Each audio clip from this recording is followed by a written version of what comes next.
બે દાળ પકવાન આપજો.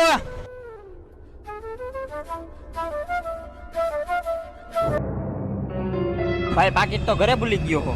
તો ભાઈ હવે હું કરશું? પૈસા તો હું નથી લાયો. તો ભાઈ આપણે હે ને હું તને એક પ્લાન કહું, તું ખોટું કહે ને મરવાની એક્ટિંગ કર, એટલે એમ કરીને હું ઓલા ભાઈને એમ કહીશ કે તમે આમાં હું નાખ્યું તું, મારા ભાઈબંધને કાંઈક થઈ ગયું, એમ કરીને આપણે પૈસા નહીં દઈ. બરોબર? હાલ થઈ ગયા ચાલુ.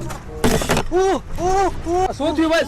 શું થયું? ભાઈ તમે આની ડીશમાં શું નાખ્યું તું, આને કાંઈક થઈ ગયું. ભાઈ થવું તો તમને જ હોય, કેમ કે તમારી ડીશમાં ભીત ગરોડી પડી હતી. આ ભાઈ જલ્દી નાટક બંધ કર, દવાખાને ફોન કર 108 ને જલ્દી. હા ભાઈ 108 ને ફોન કરો. અમે તો તમારી હારે મસ્તી કરતા હતા. તો હું તમારી હારે મસ્તી કરું છું. તમારા જેવા તો કેટલાય નાસ્તો કરવા અહીંયા આવે છે. હાલો વાસણ ઉટકો.